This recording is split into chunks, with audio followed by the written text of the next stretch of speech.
UNPAVED, Sean Salisbury here. We're bringing authentic, real stuff to you. Hardcore opinion. Sean Salisbury, a great NFL analyst, a former NFL quarterback.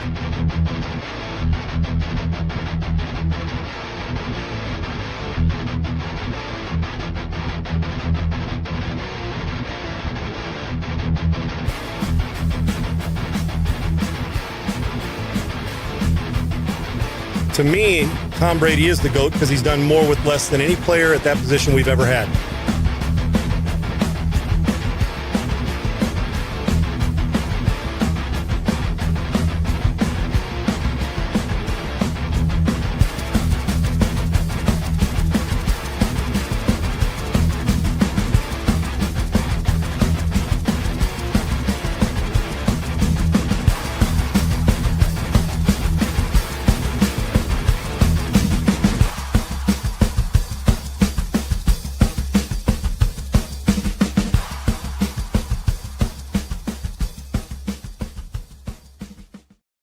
Hey guys, welcome in. It's Unpaved. I'm Sean Salisbury. Adam Sager will be along shortly. Great to be with you. Hope you're safe wherever you are. It's Super Bowl week. No, it's Waste Management Phoenix Open week. Isn't that what this is all about? Wow, we all wish we were there. 75 degrees, hole 16, throwing it at the flagstick. I'm sure we'll mention that. Well, you can always catch that on the Findable podcast, which will be tomorrow at 4 o'clock, normally on Monday, tomorrow at 4 o'clock. But that, I digress. Let me hit a few things. One is, the race fatigue continues with certain people. We're going to hit that today. Some guys just can't stop. All right. When in doubt, blame the white guy. That's the way it goes. That's one. We'll get to that. Now, the one thing about that is blame the white guy when it matters, not when it doesn't. Okay. So it's actually important where it didn't fall on deaf ears. We'll hit that.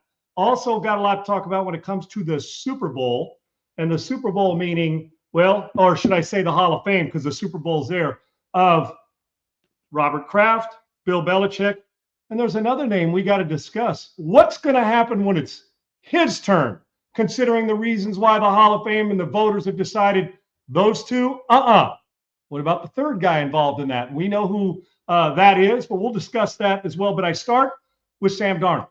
It is Super Bowl week, and Segs and I today, and as we get to Wednesday, Thursday, Friday, we'll obviously talk and break down matchups and what are important without overloading you with the bullshit X's and O's that just wear you down.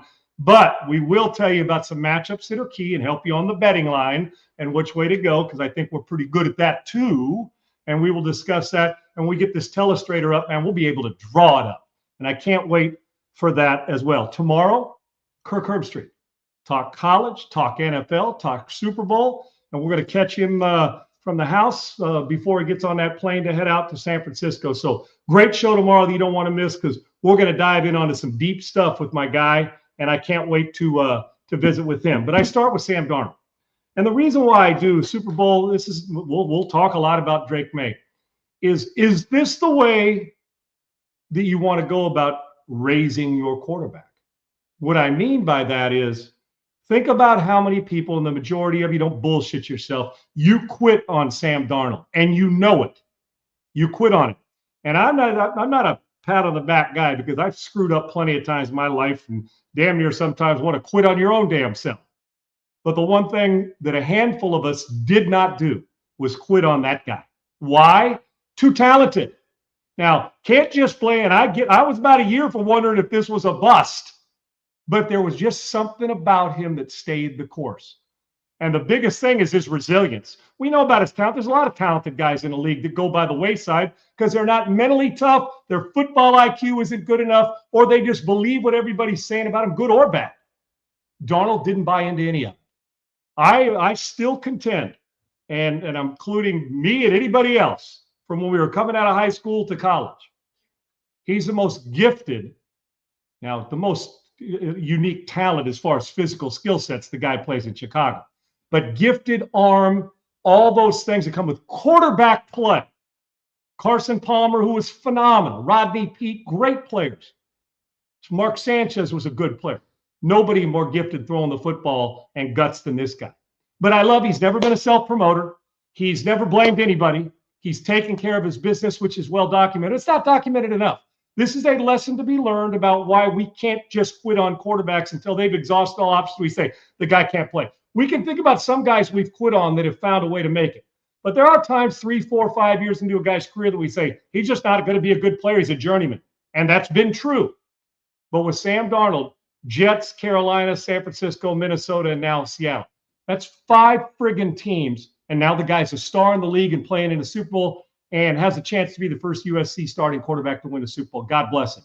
And it's not just USC. And that's not the only reason I root for Sam. I remember the first time I saw him play, I was mesmerized by his game. I was absolutely mesmerized by his game. And why? Because of his ability to take shots, his ability to use his feet, underrated, by the way. But to me, it was from here up toughness. You know, we from a distance, you measure a guy's football IQ. Does he know how to read a defense? That's you got to talk to the coaches and find out what kind of studier he is.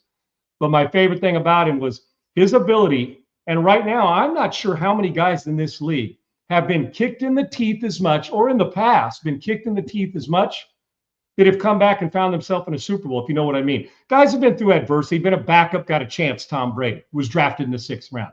Guys have got a chance that have been Doug Williams, that we didn't give the African-American black quarterback enough credit. Doug Williams goes in there and throws a party on him and had one of the great Super Bowls of all time. And Doug took care of his business, and we didn't give him enough credit.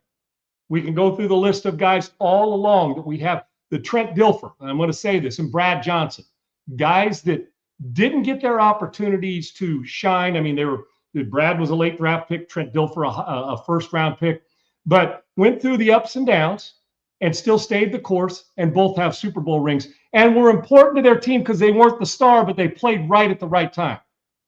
This is a perfect case in point of saying, slow our roll, allow guys to make mistakes without kicking them to the curb.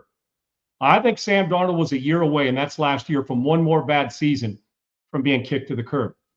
Minnesota head coach believed in him. 14 wins and a Pro Bowl appearance, even though the Pro Bowl's been a little bit diminished, needless to say. This year, 14 more wins, the number 1 seed sitting in a Super Bowl. Sam Darnold, arm talent, feet, all that. His number 1 trait, he didn't believe us when we said that, man, he's at the end of it. Talented, but just not quite good enough, overrated. He didn't believe the people who said that. And he didn't believe the people who still, you know, he got rid of all that. The people who still say he's got a chance. Because there comes a point in time when you can't listen to any of us. You just got to get to work. Properly coached, patient with him. And then he finally got to San Francisco, learned from Brock Purdy, and got himself back into a right situation with good players. But at no time. So all the things you're going to hear about with Sam Darnold leading into this Super Bowl, make no mistake about it. The one thing he has that a lot of guys that have been in this position, because you'll get first-round picks, you'll get the Mahomes, and you'll get Brady after he started as a 6th-round pick to roll through and get all that confidence. Ben Roethlisberger, we can go through a lot of them that have won. Joe Montana, that have been great players, and we knew it once they got rolling. I can't remember, and maybe it'll hit me, where a guy has shined back-to-back years after going through 4 or 5 years of just getting his ass handed to him and people quitting on him. And now it's got him in a Super Bowl, and he's the favorite. And this isn't fake. The resilience of Sam Darnold is his number 1 trait. He's obviously, even though the smile, and he doesn't brag about it, his ability to handle the good, the bad, but to get kicked in the balls and still keep coming back is his number 1 trait, which bodes well for Seattle in the Super Bowl. Segs and I will talk more about it. I couldn't be more proud of. I love guys who are basically are damn near buried by everybody. Their head's still in, you know, when your kids take you to the sand, they bury their pops or their mom in the sand up to here, and you're like, okay, time to get out, and you bust out of it. Sam Darnold, that's who he's been in a much more serious situation with career on the line, and now he's one of the best quarterbacks in this league and is underpaid. All right, speaking of which, getting ROI, which the Seattle Seahawks and the Vikings got, and Justin Jefferson made a point clear that Sam Darnold, the Vikings would have been better with it. But make no mistake about ROI when it comes to Augusta Precious Metals as well, our big teammate, sponsor, and partner here at UNPAVED. And I'm so grateful for them. Listen, I go to the grocery store like you guys do all the time, buying groceries, and it's like head scratching that every single day. It's like, man, is this ever coming down? Is this ever coming down? Just because you got a high balance in your bank account doesn't mean you're getting the value. As they go up and your balance stays the same, you end up losing money. That you're getting the same pay raise that the doggone grocery store's getting with the way they charge it. We see it all over. So how are you combating that? Not understanding the dollar or where it's headed. I know where gold and silver are headed in precious metals and tangible assets up. So if you were going to get into it, now's the time. I wasn't into it for the longest time, and I researched precious metal company after precious metal company. I came up with Augusta Precious Metals because they inform, they teach, they educate, and then they lead you, well, to water and help you drink it while you're there.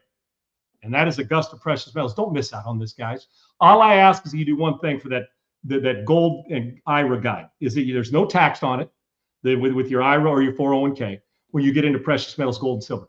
Let them walk you through it. Go get the guide. It's SeanBuysGold.com, or go to text Sean to 35052 and get yourself an opportunity to learn about what's going on. Because can you imagine? I see stories all the time. Oh man, somebody came to me with this and I just passed on it, and then 5 years later you regret it.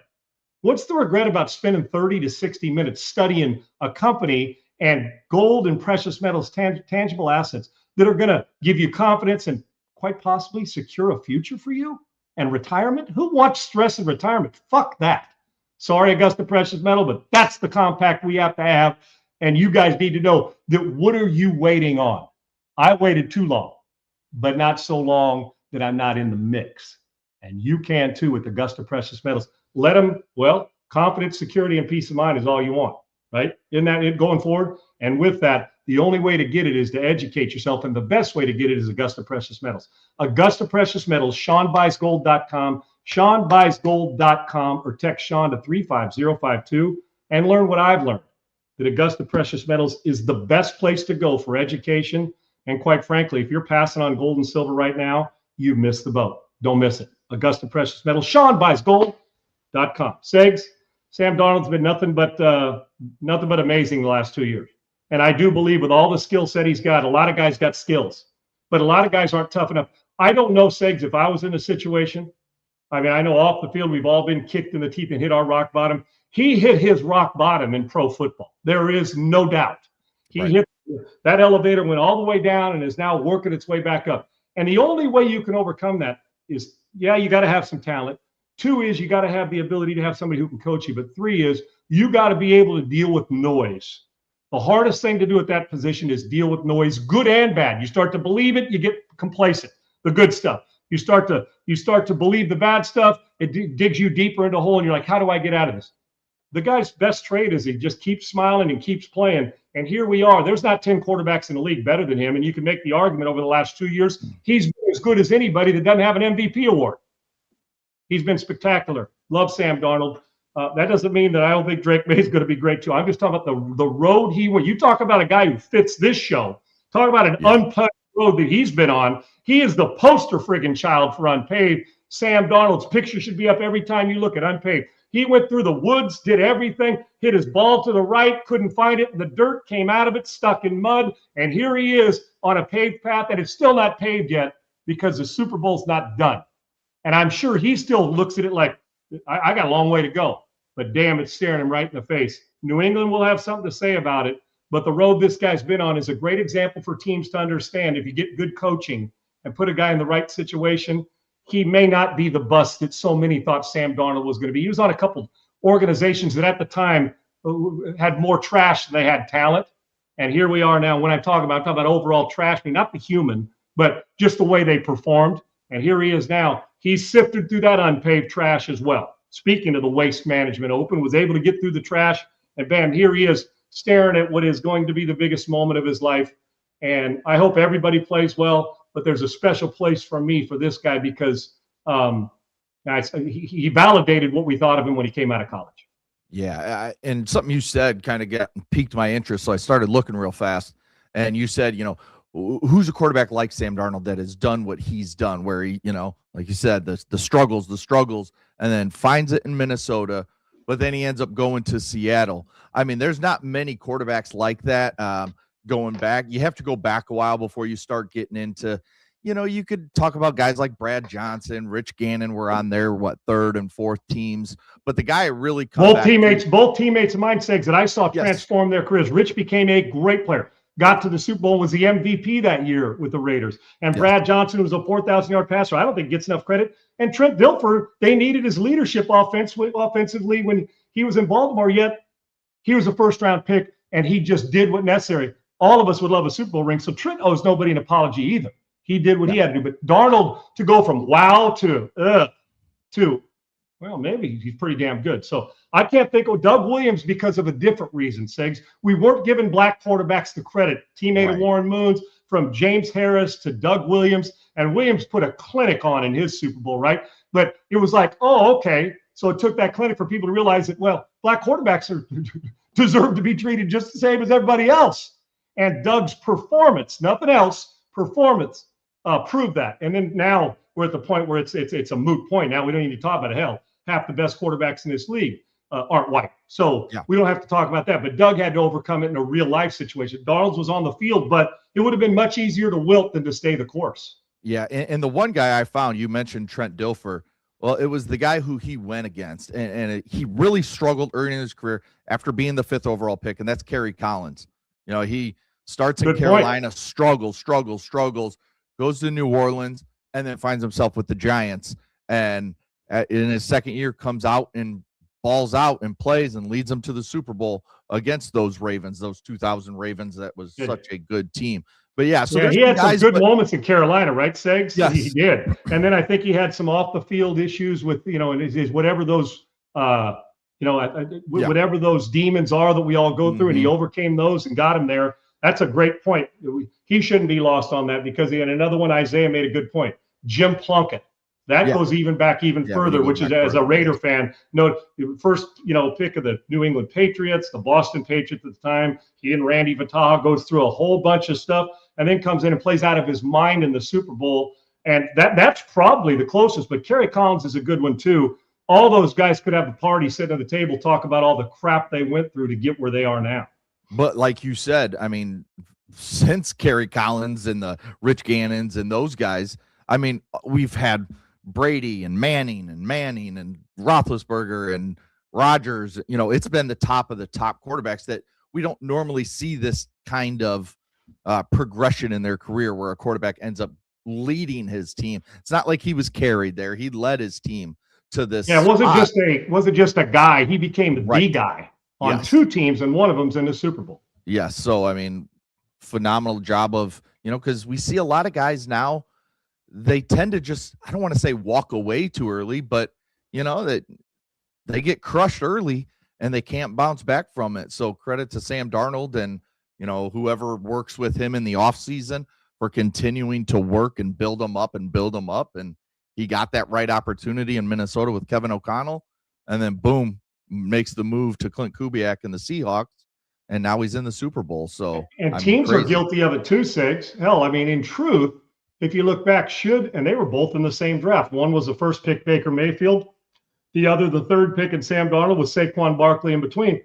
I mean, we can make the argument the Cleveland Browns quit on Baker Mayfield too quick, because the odd numbers he was good, even numbers he struggled. But normally, if the normal progression 4 or 5 years, it's like, damn, okay, this is when a guy starts to rear his head and starts to understand football. Yet we expect them all to look like Jaden Daniels did as a rookie.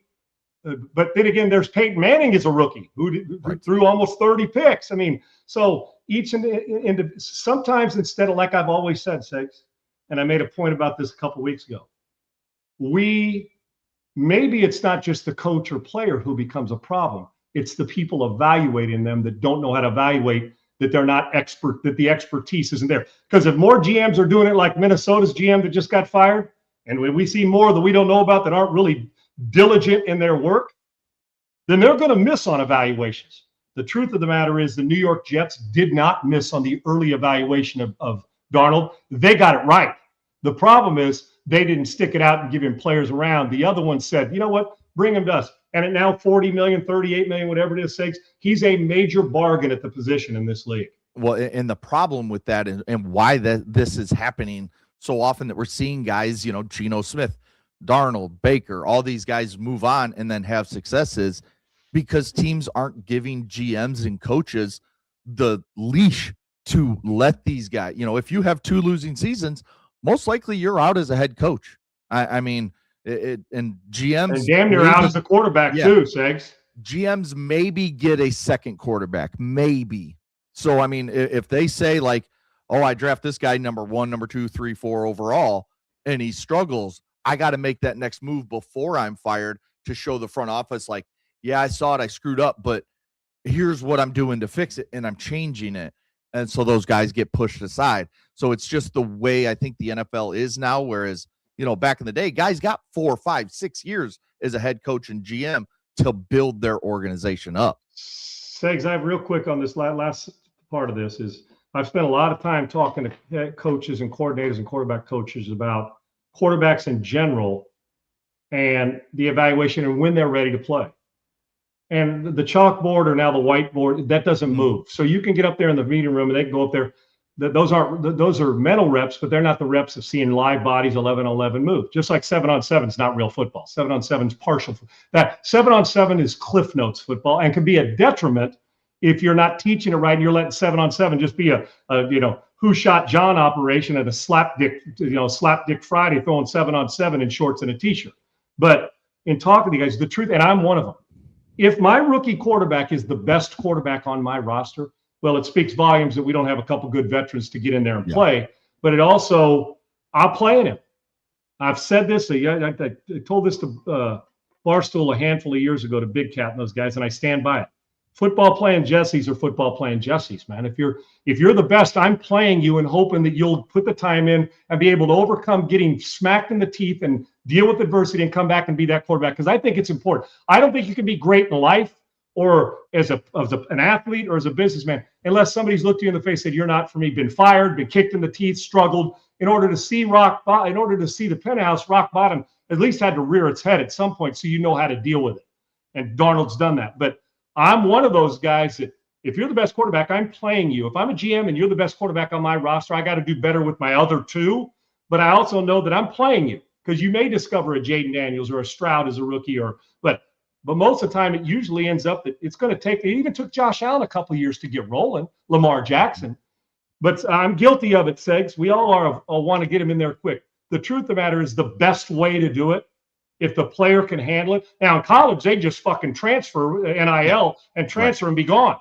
But they can't in the NFL. If we do it right, the great situations are Chris Chandler to Steve McNair, Aaron Rodgers to, Brett Favre to Aaron Rodgers, if the egos don't clash too much. Mm-hmm. Joe Montana to Steve Young. Yeah. That's the truth. That's the best way to do it.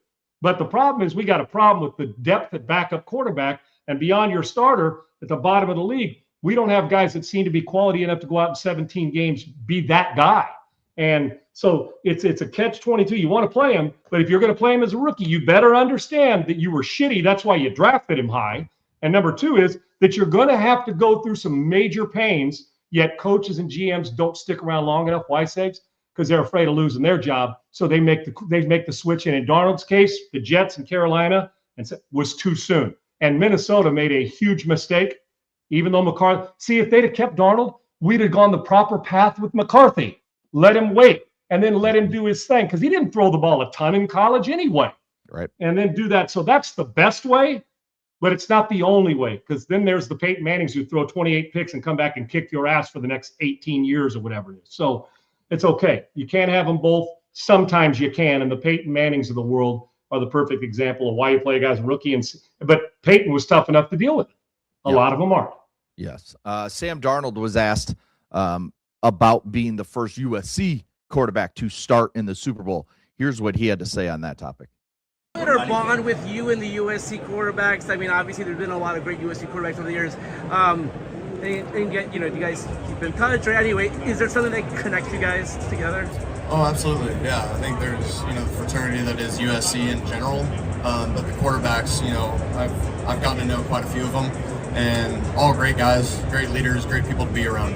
Were you surprised to know that you were the first USC quarterback to start in the Super Bowl? There's been a lot of great ones, but you'll be the first one. Yeah, there's been a lot of great quarterbacks, but yeah, it's just it's a great opportunity to be able to play in this game, and I'm not taking it for granted one day. It looked like. And I fully believe that, and there has been, Segs. We've had some all the way back to Pat Hayden. We've had some really talented players who have been really good. But to the hell, Carson Palmer was close to the knee injury. So, and he's right about that. there's something about, we joke to UCLA fans that you're a Bruin for 4 years and a Trojan for life, but it is. Regardless, you could have been on the payroll. Put it this way, Segs, if I'd have played for the Patriots for 15 years, and then was sitting here doing this show, and Sam Darnold as an SC guy playing across from me, while obviously that allegiance to that organization, you say, man, I'm a Patriot, right?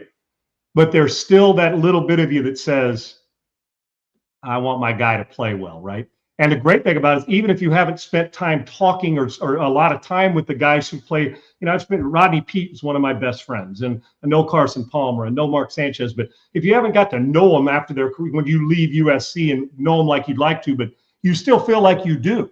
Yeah. It's weird. You feel like you do because it's like, there's just that extra. I'm sure I'm sure that everybody goes through that, but it has been special to know that we've had some good ones go through, and it's a special, special place that he's now on an elevated platform because he is going to be the first starting in the Super Bowl. Now, I don't know if that's an indictment on the rest of us, so we didn't get a team to a Super Bowl, but one thing Sam Darnold and I have in common, that we are, and I'm not Sam Darnold, but one's won a Grey Cup as a champion. I don't know if any other USC has, in his only start in the Grey Cup, and one's got a Super Bowl. While the Grey Cup may be AAA to some, it was still good football, and I do believe Warren Loon and Doug Flutie played in the CN, and a lot of other great players. So I take pride in that. And I'm not Sam Darnold, and I guess there's a pat on the back that the other professional quarterback that led him to a championship in his first year there, Winnipeg, was me. So I take that. I'm proud of that, but it's not near the stage that this dude's about to play on. And I'm just as proud for him as I was as us winning. And I'm being serious because of what he went through. It says 2 have won Grey Cups. Jimmy Jones is the other. That's fair. And Jimmy Jones was long before me. That's fair. Yep. Okay, then was it his first year in the CFL? His first CFL start? He moved to the CFL, in 1973. And Jimmy was a really good player. 1 in 74. Okay, so I got there in '88 and won in '88. So how you like them apples? But yeah, I forgot about Jimmy, and Jimmy was a hell of a player and a great talent at Southern Cal. Yes. Was one other guy, Segs, who was as talented as any of the SC quarterbacks throwing it, and he'd throw it without the laces, was a Chicago Bear player, Vince Evans. Oh, Dude, yeah. Vince Evans could throw that doggone ball so hard the leather might come off while the ball's in the air. I'm telling you, he was gifted. So there's a lot of them that have been gifted. So yeah, well, then there's 3 of us, and 2 of us in our first year won championships at that place, but none bigger than 14's about to get into in this Super Bowl in San Francisco. Last week we found out that Bill Belichick will not go into the Hall of Fame as a first ballot inductee. We also learned that Robert Kraft, Patriots owner, obviously hired Bill Belichick to be the head coach back in the day before they won all their Super Bowls. He will not be inducted into the Hall of Fame this season.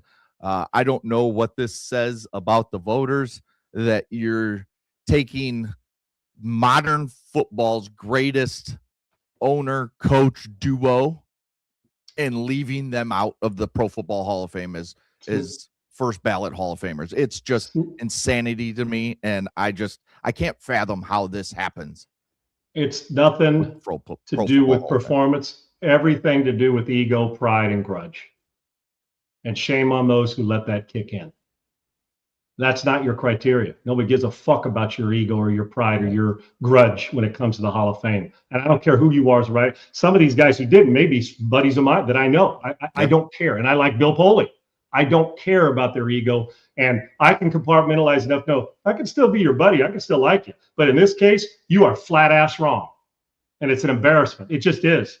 So with that sakes, first off, if you took 3 Super Bowls away from Belichick, he's still in the Hall of Fame. Took 3 Super Bowls away from Kraft, he's still in the Hall of Fame. And I would say that there's plenty of guys in the Hall of Fame that have done far less than those guys on the field and as an owner that are in the Hall of Fame. So there's that, which begs the question. If those 2 aren't in, and I'm on Belichick, and I'm team Belichick and Kraft when it comes to the Hall of Fame. Whether you like them and they cheat, you don't like them. The truth is, if you can't recognize their accomplishments, then you need to get to step 2. Take 2 weeks off and quit whatever it is you're doing that you can criticize away. Criticize all you want. You can't lie about that. Just like with Pete Rose in the Hall of Fame with gambling. I know it was illegal. He went through it. But you can't discount the numbers, just the raw numbers. And if we're in such an analytics world right now, the analytics, if you're going to be an analytics honk, then the numbers alone say those two belong in. But Segs, it does beg the question, and we brought it up, but we haven't really hit on it hard. How do you put Brady in? You're going to say, well, he went to another place and won a Super Bowl there. He was on the team during both of those, the Deflategate. And when I say this, it's not Tom shouldn't be in. I'm Team Brady along with Belichick and Kraft as well. But how are you going to explain this when Tom's time comes and he's the greatest player at the position that this league has ever seen, even if you took a Super Bowl away? Are you going to say, yeah, but Tom went to Tampa and won another one, so that trumps everything else? A lot of guys, Brad Johnson, love him, is not getting in the Hall of Fame. What's he got, Segs? He's got a Super Bowl ring. There's guys with a Super Bowl ring that aren't getting into the Hall of Fame. So you can't just say it was one in Tampa. His numbers were gaudy. Are you going to blame that the Tom Brady had numbers because, well, because of a half a pound of pressure of PSI in a football is the only reason he was any good? Stop it. So how do you justify your votes now and then turn around and stick him in? What's the difference? Because can't I make the argument that Robert Kraft, whether you like him or not, Robert Kraft, Bill Belichick, and Tom Brady are the best in their class of anybody that owned a team, coached a team, and quarterbacked a team in the history of this game. 100. Can I not make the argument, right? I can make the argument. You can go with the DeBartolo family. You go with the Rooney family, whoever it is, that have withstood the test of time, that have Super Bowls, and say those owners were phenomenal. Yeah, I get it. But Kraft is in the argument.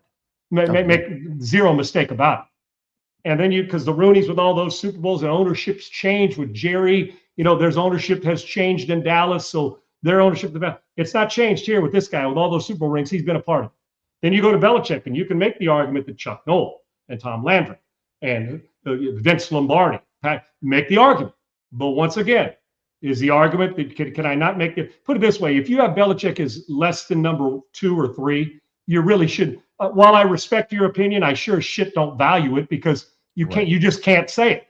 You could say it, but you can't believe it. And then Brady, well, I don't think you need a lot of argument there. So I can argue that all three of those guys in their category or what their profession and what they do, they're the best in what we've ever seen or in the conversation. So what are you going to do? Don't you absolutely have to treat Brady the same way, which is wrong, but don't you have to, Segs? And can you fathom this dude not being a first ballot Hall of Famer? Can you think about that? But we say the same thing. I don't even. But doesn't it have to now, Segs? You Doesn't would it think have so? to? They were all three engaged in all of it, whether you think it was true or not or how much it mattered. But if you're going to be petty and chicken shit about those two, don't you got to be chicken shit about Tom, regardless of the fact he works at Fox and he's engaging and a great player and everybody loves him? Don't you got to do the same? They're all three bunched into one. And regardless, the guilt by association, regardless how you feel about them, I don't know how, judging from this, you could say, but Tom's deflated football goes right to us quarterbacks, right? I mean, you're studying the tape in Spygate that you got, right, Segs? Yep. So none of them could turn a blind eye, but even then, they belong in the Hall of Fame. And so if you're going to keep Belichick and Kraft out as first, and they're all getting in, but first ballot Hall of Fame because you want to send a chicken shit petty message, you have to send the same message. You have to send the same message to the quarterback because, in truth, Kraft sits up there, but his quarterback still has to go play well. So basically, who benefited the most from all this? Brady?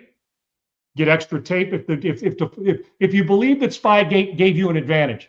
Who was studying that tape? Brady and Belichick, right? And if you believe that a slightly deflated football was the difference in a season, although some guys like a little more, some guys like a little less, we all toy with it. He just won Super Bowls doing it. If you believe that was the case, who benefited the most from it? Belichick didn't throw a fucking pass in the Super Bowl, and Tom Kraft didn't hand the ball off. Tom did.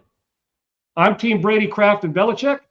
But if you're going to do this, Tom Brady is going to face the same stuff when it comes up. If not, that it tells you even more the grudge and the chicken shit ego that the guys who didn't vote those two in the first ballot didn't do the same for Tom because, well, we're going to cut him a hall pass because he actually played. Well, the guy who plays benefits the most from it, Right. right? So you got to listen. I'll respect everybody's opinion. I don't have to value it, and I do not value the opinion of anybody that can make the argument that those three cats don't belong in the Hall of Fame on the first ballot. Period. Yeah. And I mean, I think if you're saying those guys can't be, aren't first ballot Hall of Famers, then Drew Brees, Larry Fitzgerald, Frank Gore, Jason Witten, and Kevin Williams are the first year eligible guys this year. None of them belong in the Hall of Fame on their first ballot. Right. Right. Not one And of them. doesn't it diminish, Segs? I hate to say it, but doesn't it shrink the Hall of Fame by doing this? Isn't it petty as hell?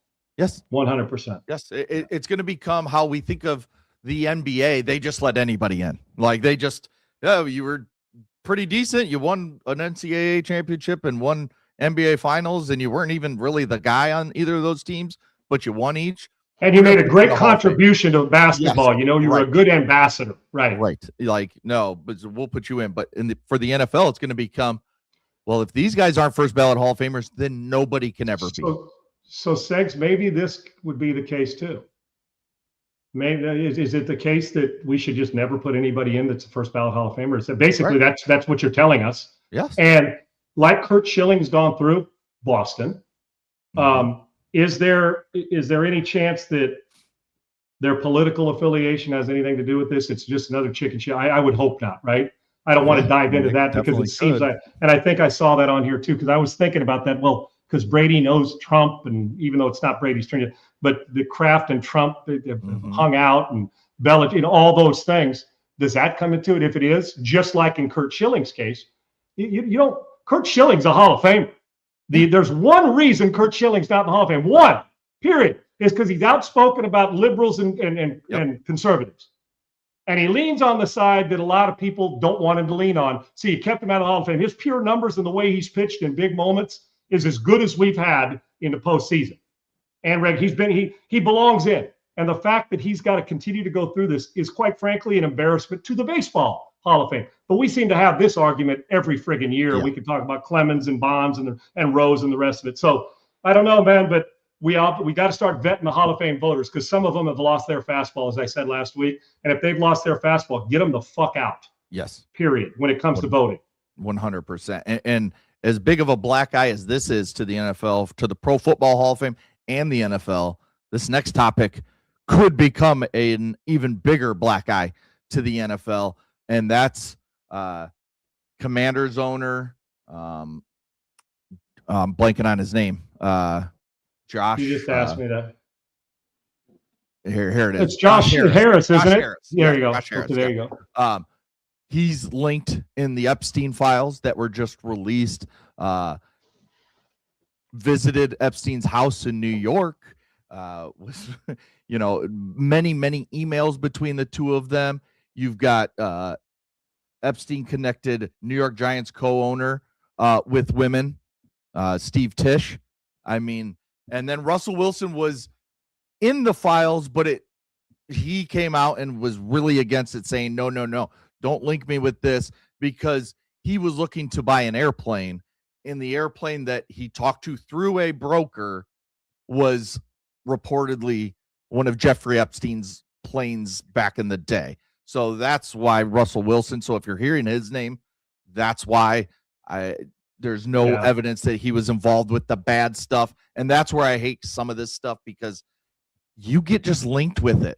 Just guilt by association. Even if you walk by him in the street. Yes. Through a broker that I've never even, talked to, and it just happens to be his plane. Yeah. Now you're linked with it forever, and people will run with it. It don't matter. We watch the news today. You see, or some of these podcasts that link, this picture with this story, and it's like, that's not even in the same country, or, so it's just bad reporting there. But yeah, the Josh Harris and the Steve Tisch stuff, that could become a big black eye for the NFL, and it's really, really bad.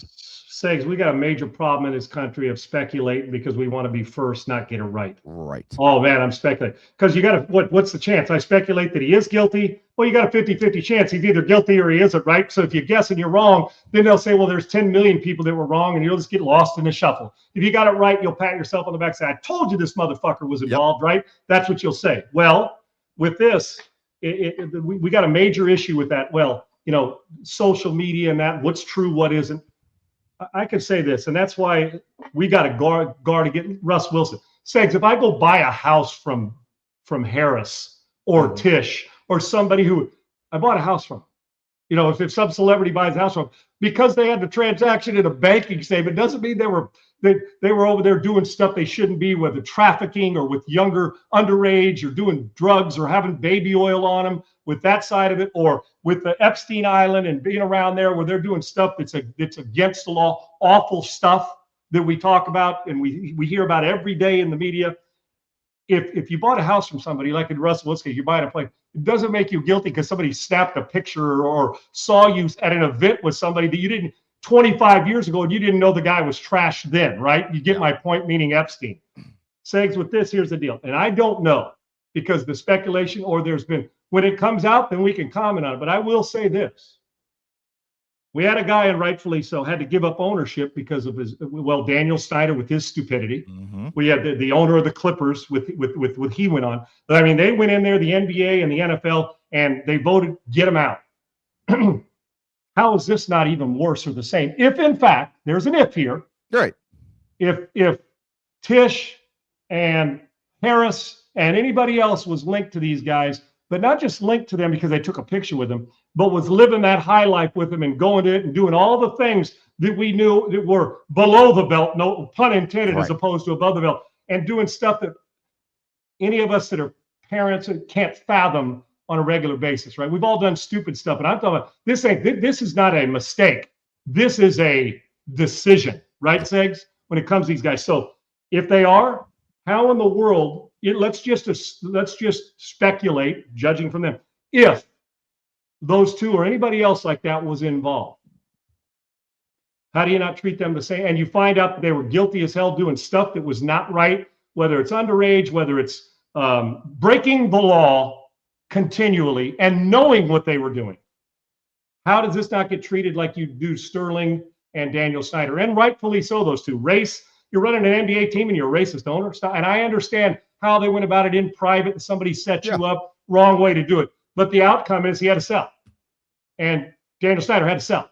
So if that's the case, are we going to play favorites here? Because from understanding, and I'm not a big enough celebrity to have been invited to any of this shit, Segs. Thank goodness, right? Neither one of us.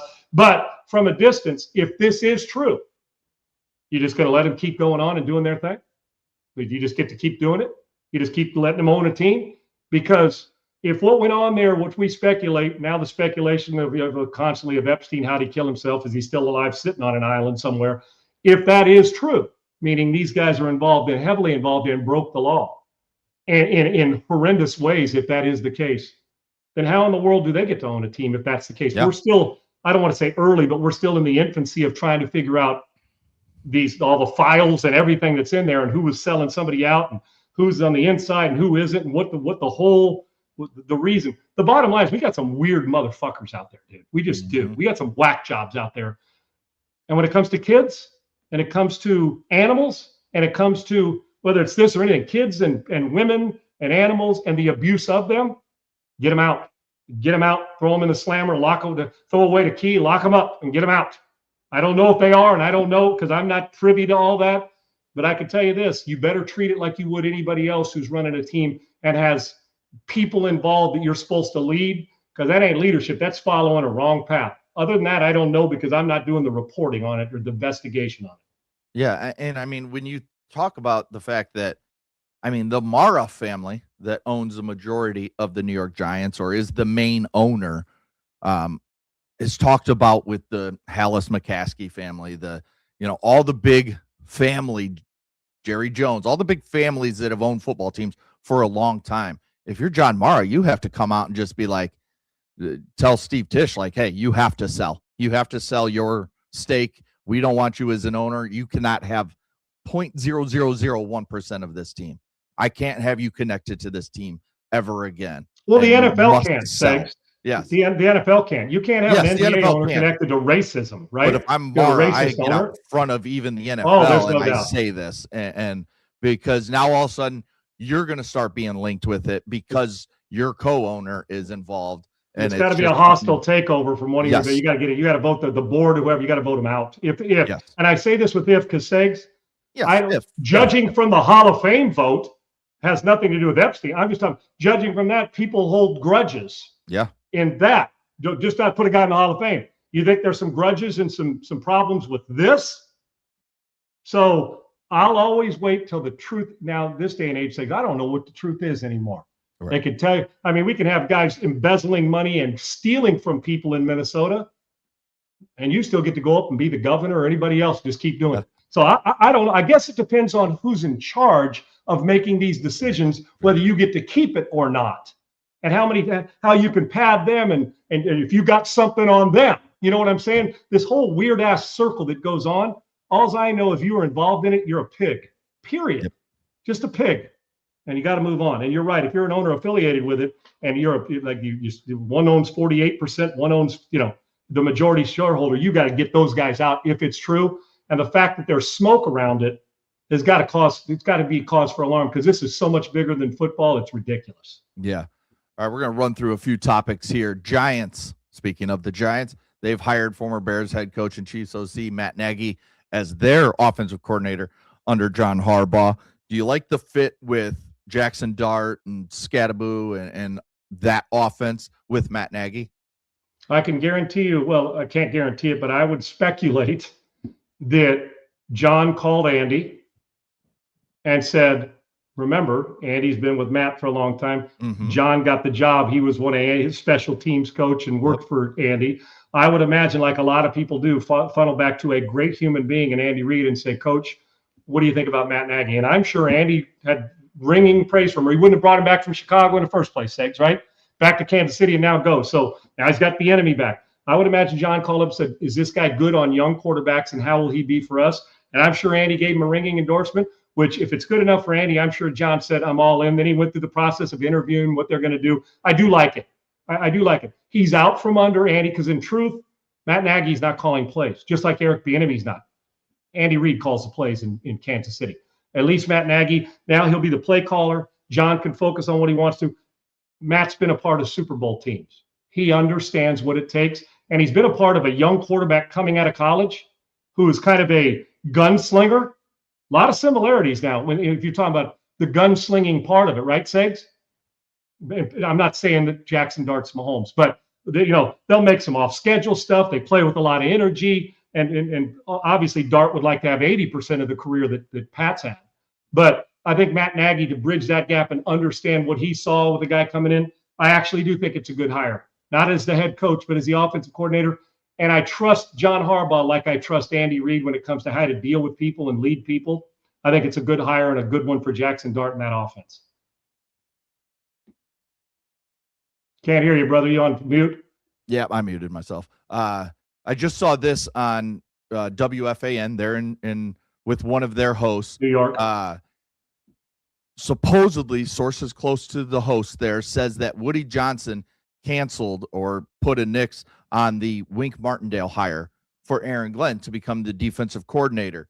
And he says it's because Woody Johnson told Aaron Glenn, I already pay you enough to be the defensive mind in the building. I don't want to pay your defensive coordinator big amounts of money that Wink Martindale would command. That's why the deal fell through with Aaron Glenn and Wink Martindale to become the defensive coordinator. Well, then guess what? Not just because it's Wink, but if that is the owner's thinking towards building a team, that he's going to penny pinch because he does well. If you hired Aaron Glenn to get the defense fixed and they didn't get one interception the whole year, then you got to start to check your evaluation. And if you're keeping Aaron Glenn, which you did, okay, and it's 1 year, let's give him a chance. I get it. And you're going to say, no, I pay you this money if this is true, and some source at the Fan, and they're dialed in there in New York. It's one of the long-standing radio stations in the history of this, one of the best, and always has good leadership and good people on air. If that's what you're going to do, then you're basically saying, I'm not giving my team the best chance to win. Because Aaron Glenn right now, with all the struggles, quite frankly, needs to focus on what many think that Wink Martindale's a better defensive coordinator, and you got a lot of shit to handle. So Aaron Glenn needs to focus on the team and go get a dominant pressure guy who's not worried about a damn thing anybody else says about him in Wink Martindale. Trust me, he's not. And he's really good. It's basically telling me that you're cheap, that you're saving money is more important than winning. The Jets don't have enough right now to win. And Wink Martindale will be a good addition. If he nixed it like that, and you're going to put that on Aaron Glenn, you can expect that the Jets are going to lose again next year, and it'll be the last year of that regime when it comes to coaching, because you need help, and Aaron Glenn needs to focus on his team, not on defense right now. He's got too much to handle there on a shitty-ass franchise right now. Yeah, that's just an owner overstepping his bounds once again. Well, it's an owner who doesn't want to win first, Segs. That's Right. what that is. That's all that is. Yep. Switching over to basketball, Draymond Green got a technical over the weekend, and we know Draymond. He gets technicals like he gets, like he drinks buckets. Water. Yeah, buckets. Like he don't, and he probably has more technicals than he has buckets because he's not a good offensive player. But this is what Draymond had to say after he was assessed the technical on Saturday night. I find it very ironic that I got a technical foul for telling a Caucasian referee not to put his hand in my face. As a black man in America, don't put your hand in my face. And I said, hey, don't put your hand in my face, and I got a tech. So I thought that was the most interesting thing of the night. Did he try to explain himself? He said, Draymond, this is your chance to stop talking to me, bro. Don't put your hand in my face. Oh, tech. Oh, okay. So. I don't know if you've seen the actual video of the actual. I saw it. I saw it. His hand didn't even get past his chest, the referee's hand. Like it was just kind of like a, down by his belly button, pretty much, was where the hand was. So for Draymond to do this is what Draymond does. And he's a joke and really good defensive player, but he's a fucking joke. Listen, this is so tired. What it does again is it takes away from when real racism is a problem. When real racism kicks in, then everybody is, oh, you cried wolf too many times. Nobody can. And that's when we need people to get out in front of this. Okay. I understand in the hiring process with NFL coaches why we claim that we're not doing it right. That has validity.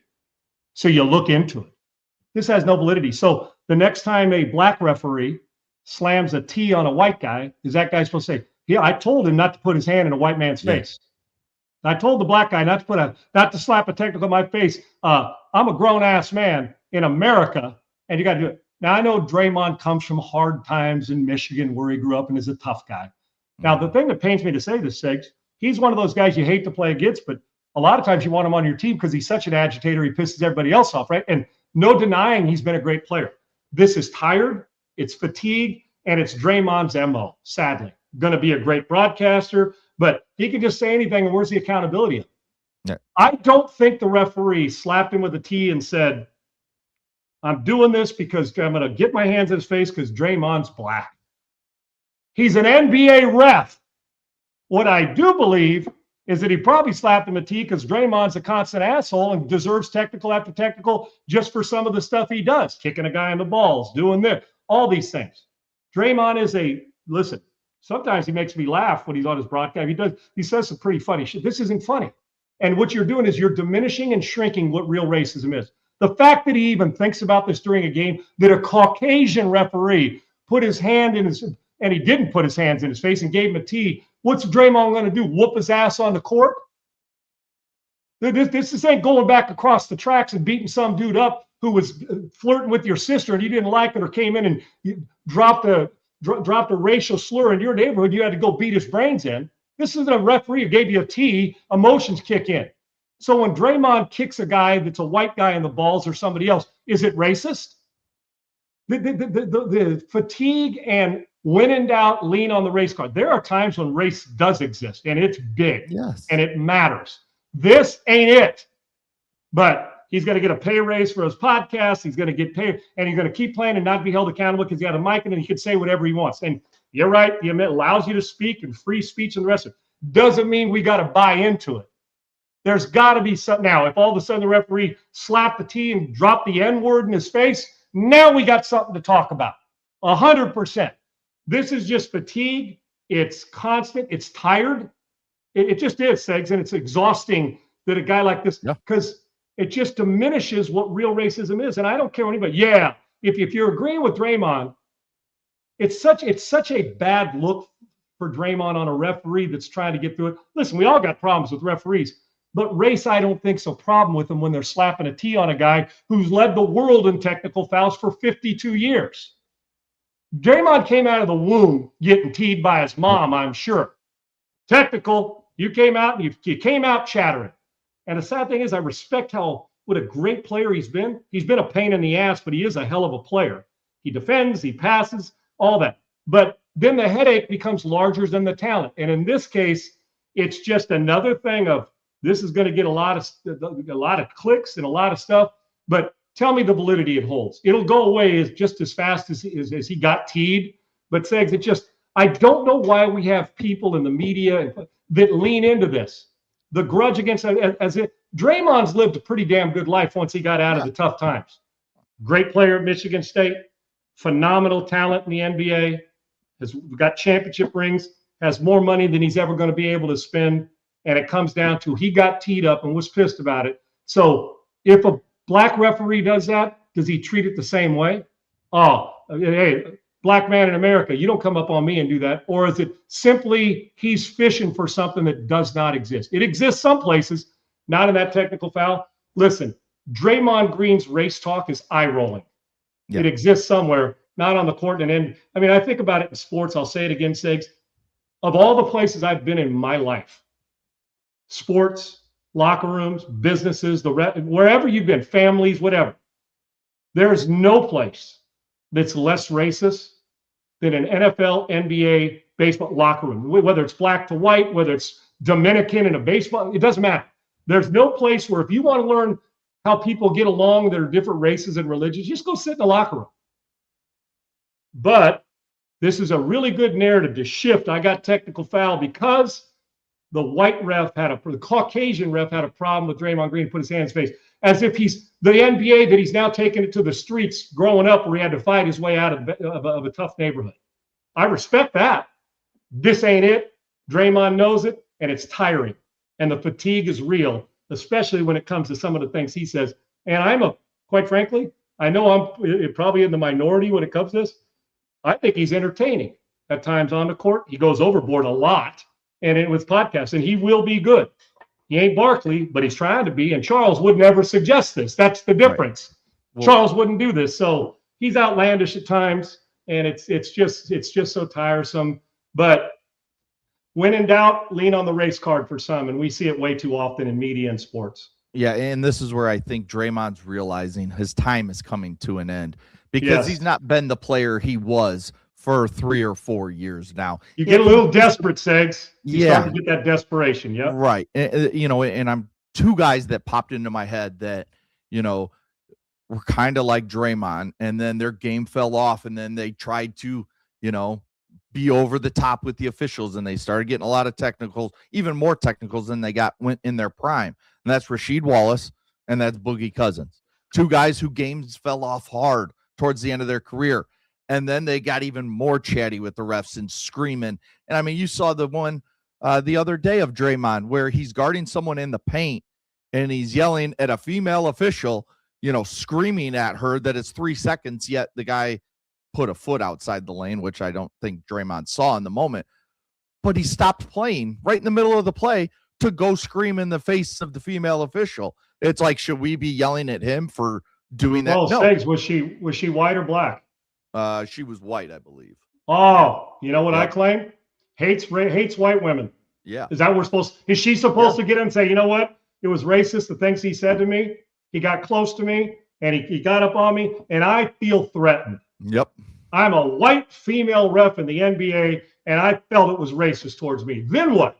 Yeah. That would shrink it too, because you know what? Unless he said something that was racist, don't lean on that. It's not a crutch.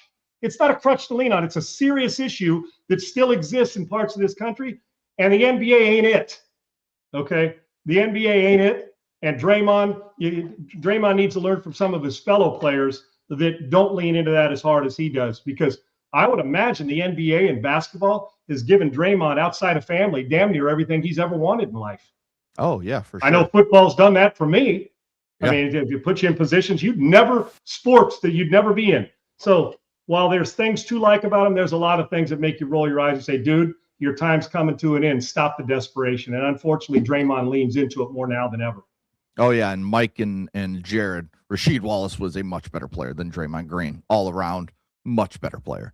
I mean, just them Knocking at down their threes. He peak. knocked down threes until Oh, he's give me 70. Rasheed okay? Wallace all Yeah. day long. I mean, he's been a better player. Like, he is so much further ahead of Draymond than Draymond would ever admit as an NBA player. All right, we talked about this yesterday real quick. And as potential goes, Boogie Cousins was as talented as any of them. Yeah, no doubt. For sure. No doubt. Tennessee men's basketball head coach Rick Barnes, who has been at Texas and a few other places, talked about his team's bad passes this past Saturday against Auburn. Here's what he had to say about that. Again, some of the passes that we throw, and I mean, just, I don't know what to say other than sometimes I wonder if my guys are betting on games. I shouldn't say that, but you know, that's what Ray said. I don't want to say that. But yeah, I you think really it's classic. shouldn't be saying He with probably everything should going say on. Yeah, don't even just give anybody reason to look at your team. Kind of like the race things that sometimes you say stuff, you say, don't diminish how serious it is, because that's a serious issue in sport. Not as serious as race, obviously, but Rick, I guarantee he's probably on the sideline. You know how coaches cross their arms and their team's getting their ass kicked and you're throwing the ball in 8 rows up. It's like, you lean to an assist, say, are my guys betting on these games? They're passing like they got something. Throwing this game. Yeah. And I know what he meant, and some people are going to take it serious and the rest of it, but we got to learn to laugh. But probably the wrong place. Now, if you want to get your guys around, say, are you fools betting on these games because you're passing like it? But when the mic's there now, somebody's going to run with it, and watch. Somebody will do a deep dive. I think I have a pretty good idea what Coach Barnes meant by this. And judging from some of the passes, he's probably validated, thinking, what in the world's going on? But we take too serious, and I don't want to take this too serious, but that's a line that he probably should have muzzled and said, I think I'm going to leave this one along with college basketball and coaches. But it was a classic line that I'm sure a bunch of people were like, what did he say? But then you're laughing with the media guy next to you saying, that's a priceless line. Yeah. Go listen to Coach Kelvin Sampson's talk about what we're doing with kids now and how we're reacting about books and about money and about college athletes and what we're doing and how we're supposed to raise them and treat them. I'm telling you what, if there's a dad, I need to pick a dad that's the father figure, a great coach, but doesn't mince words and is a guy that everybody should spend time with or be raised by or sit next to. Kelvin Sampson's that guy. I love him. Go Google Coach Sampson or get on Twitter and hit it in there and watch it show up and just listen to some of his videos, and you'll think, not only is he great at his job, he gets it. Yeah. And so a lot of college basketball chatter when it comes to that. And and Coach Barnes and Coach Sampson have great respect for each other. So two guys that have been in the media for different reasons these last few days. Yeah. And then one quick story before we get to our bet of the day. I don't know if you saw this, Sean, but you probably saw over the weekend, Lindsey Vonn had to be like helicoptered out of her event. Yeah. She came out this morning and said she plans to run the downhill events in the upcoming Olympics with a completely shredded ACL. She is going to give it a go with the torn ACL. She will put a brace on it, try and brace it as much as she can, but she will do the downhill events skiing with a torn ACL in this upcoming Olympics. That's going to be must watch because, I mean, you might see her leg fall off, or if she wins with a torn ACL, then that just takes the Lindsey Vonn story to a whole nother stratosphere of how good she's been. Segs, I'll tell you when it's going to kick in. And as a guy who's shredded there's ACL, MCL, meniscus, all of that twice. ACL once, but the rest of it 2 times in college. But what you're going to face with this, and I tried it. We were playing Arizona State. I blew out my knee. It was the second time. And I can remember coming over to the side and saying, no. It was a non-contact injury the second time. Segs, I was running, put my foot in the ground, cut back, cleat got caught, ACL went. It sucked. But went to the sideline and said, no. And literally in between series, they taped from the top of my, damn near my groin to my mid calf. I said, you tape it up to the point where it's cutting off my circulation. I ain't coming out of this fucking game. And I went back. I said, at least let me go test it. I went back. I said, call a pass in the opening play. Drop back, put my back foot. It was my right leg, which is my plant foot. Put it in the ground, leg buckled, fell to the ground. And I knew then, right? And it was so distraught over it. But that movement there was going back that way where you put it just went. There's nothing there to protect it. And I'm telling you, Segs, they couldn't have taped it up. They could have put cement on it. And that's how it felt. I mean, it was to the point where I'm like, my face is turning red because I couldn't breathe, but I was going to test it. And so I'm thinking about Lindsey Vonn. First of all, I admire her guts in her 40s to go out there and do this, because this will be her last opportunity with the Michaela Schifrins, and it's a young person's sport as well. But what she's going to face in Segs when you go, I'm not a downhill skier, but the real test is when she's got to lean to her right. If is it a right or a left? I don't know. I want to say it was her right, but I'm not 100%. If it is her right, when she leans to her right, will the brace be able to hold up enough for that quick quick twitch movement that goes? If it was straight downhill, Segs, like if just they were going just for speed and just small movement, she could go. She could get through that. But if the slalom and you're getting in and out, you gotta get wide gates, and So when regardless of what leg it is, if it's left when she leans up, but when the pressure comes from the outside, maybe they're genius enough to design a brace that can handle a handful of runs. I admire her for going there and doing it. One of two things going to happen. It's either going to get to the point where halfway down the leg just doesn't, and the brace just can't hold up, which it couldn't for me. Or with modern medicine and technology, that she'll be able to put it in the ground or in the snow and be able to get through, since it's not those full speed one way and lateral cut on a dime, although it's lateral. But the fact that you're going downhill at the same time, so I just think it's going to be a tough task. I'll be shocked if she's able to finish the entire thing, but if she is, it just goes to show you, hell, who isn't shocked after all that she's been through when she's still competing? And it's a bummer for her. But and the truth is, Mike, to answer it, does it really hurt when you blow out an ACL? The pain, the physical pain, did not even match the mental anguish that you went through over it, because it was my second one. That was after a while when you get out of surgery, like, man, there's pain. Of course, they've opened up your leg. But while it happened, I didn't take one painkiller. I went up to the sideline. I said, tape the damn thing up. I'm going back to play. So the physical stuff with momentum isn't what bothers you. It's the inability and the reality that I could be done. That's what she's facing. Good on her that she's going to do it. It'll be even bigger if she's able to finish a race, let alone medal or find a way to get through it. And to those people that have, whatever the brace is and however she can get it right to at least have a chance. It's a pretty damn good story.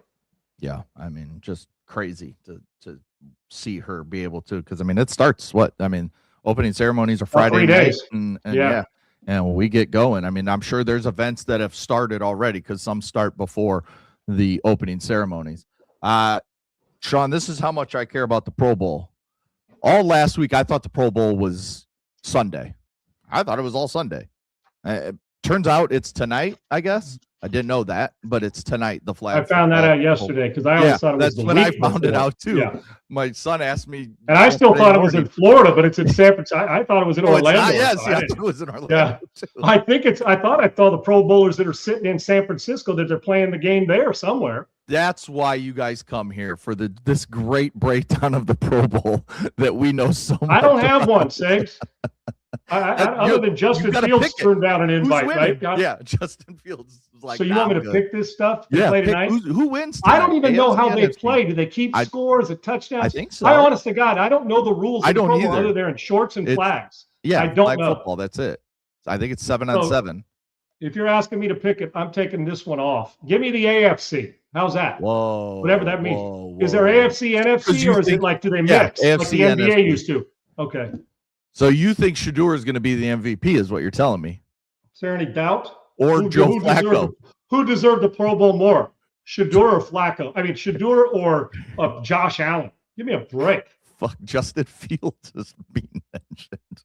But at least Justin had the guts to turn it down. Okay, God bless him. Now you got, I'm 27th on this. And then he used I'm focused on my off-season training. I got 9 months before the season starts, or 6 months, whatever it is. Hey. I'm not going. Matter of fact, I want to give Justin Fields an award for saying, "Nah, I ain't going to be a part of that." Good on him. The Cleveland Browns were so good; they had 2 Pro Bowl quarterbacks this year. That's how good they were. I'm shocked they're not playing this Sunday. Yeah, I don't even know what the rules are, other than you got to pull the flag and play. I didn't know until yesterday that it was this. I thought it was on. I thought it was last weekend. you know, during the off weekend, and then they're Yeah. all going to fly and do their appearances at the Super Bowl and get paid for appearances and hawking stuff and selling product and all that. And I find out it's 5 days before. And I didn't know it was at the Super Bowl site. I thought it was Didn't either. went from Hawaii to Florida. I thought it still played there. Maybe we've been doing it at the Super Bowl site for the last 5 years. I wouldn't know because I didn't watch it when I played, let alone now. And it was even pretty good back then. Yeah, when it was pretty actual decent back- football. Right. No idea, man. So I can't give you a bet. So my bet is You're give me going the AFC. AFC. I'll go Yeah. NFC. okay. Fair I enough. don't even know if you can like bet like plus minus. You know, is the Better NFC to bet minus probably 2.5 prop bets or- like will some guy score 5 touchdowns or Yeah. something, right? I don't know, and I could give a rat's ass either. A fuzzy rat's ass at that. But it's All right, probably racist. Probably. Yeah. It's got to be, doesn't it? Yeah, I mean, the official, I mean, he raised his hand when he did the touchdown, but he put his hands too high and it was in the receiver's face. And then Draymond, who's, you know, playing close right there, you know, in the Bay Area, Well, it's right. came It says down don't and get- said it was racist. So Of course it they're is. going to cancel the game. Of course it is. Yep. And Yeah. suspend the ref for life because he threw a T on Draymond Green because Draymond decided it was racist. Because he put his hand by his belly button. You don't do that to a man in America in a game. Okay. What? Okay. Oh, Yeah, what a- Draymond, if somebody did that to you in a bar in your home, I get it.